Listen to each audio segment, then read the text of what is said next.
Ilmu ekonomi standar, kita diasumsikan membuat keputusan finansial secara rasional yang selalu berusaha memaksimalkan keuntungan berdasarkan informasi yang tersedia. Namun, menjadi lebih akurat untuk mengatakan bahwa kita menggunakan ekonomi perilaku di mana keputusan finansial kita dibentuk oleh banyak faktor seperti psikologis, kognitif, emosional, budaya, dan sosial yang cenderung membuat keputusan finansial kita tidak rasional. But a basic finding, well replicated in psychology, decision theory, and so on, is that people are myopic and that they weigh immediate consequences much more than delayed.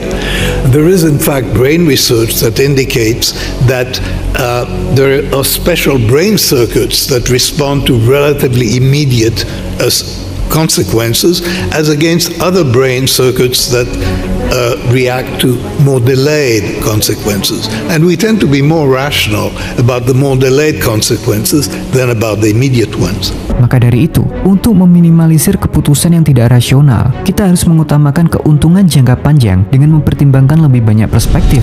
Bagaimana pilihan yang aku ambil sekarang mempengaruhi tujuan jangka panjangku? Apakah keputusan yang kau buat ini membantu meningkatkan kualitas hidupku di masa depan, atau justru membahayakan kesehatan fisik, mental, dan keuangan? Dengan penggunaan sumber daya yang sama, adakah pilihan lain yang lebih baik? Semakin banyak hal yang kita pertimbangkan, semakin dekat diri kita dengan keputusan finansial yang bisa menghasilkan manfaat lebih besar di masa depan. Kita harus paham bahwa keputusan ekonomi yang paling penting untuk kesejahteraan seseorang adalah keputusan untuk mengorbankan sesuatu saat ini yang akan berdampak pada masa depan individu. Tapi jangan salah paham, ini bukan berarti kita tidak memberi izin diri untuk mendapatkan kesenangan sesaat. Ini hanya mengingatkan kepada kita bahwa harus ada porsi yang tepat.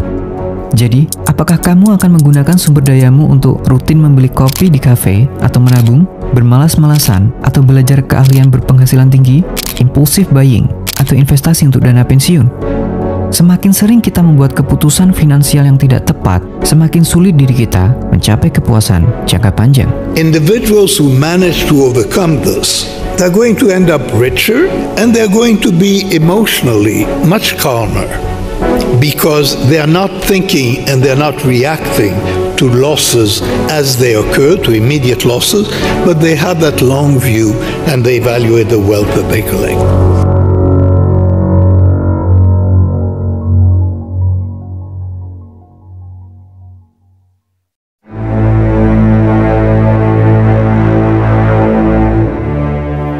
But I love the money. I have nothing against money. Give me all the money you want. I will not refuse. Because I've been dead broke so many times. I've been so dead broke, starved so long. I realize the value of money.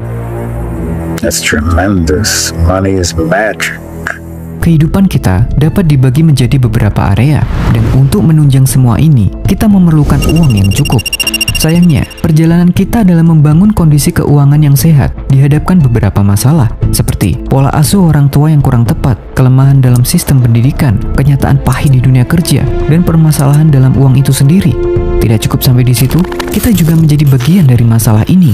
Menyalahkan hal eksternal mungkin memang bisa melegakan perasaan untuk sesaat, tapi tidak peduli dari mana kita memulainya, tidak peduli berapa banyak privilege yang kita miliki, perbaikan kondisi keuangan hanya bisa dicapai melalui tindakan yang bertanggung jawab.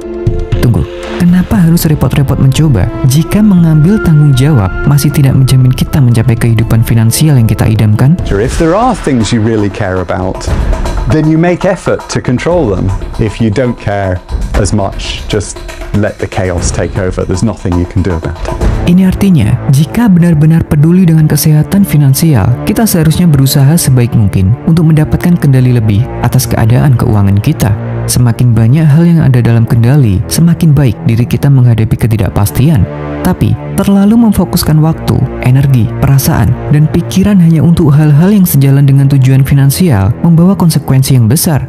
Kita yang rela bekerja lebih keras atau melakukan lebih dari satu pekerjaan demi mendapatkan uang tambahan akan memiliki sedikit waktu untuk membangun hubungan yang berkualitas, menjaga kesehatan mental, atau merawat kesejahteraan fisik kita. Masalah lain yang sering terjadi adalah kita yang terlalu kaku dengan hasil akhir, seperti menjadi kaya, mendapatkan keuntungan besar dalam investasi, atau mencapai kebebasan finansial, tidak hanya membuat kita sulit menikmati proses, tapi juga membuat kita lebih mudah mengabaikan checkpoint atau tahapan penting yang seharusnya kita capai terlebih dahulu. Berhati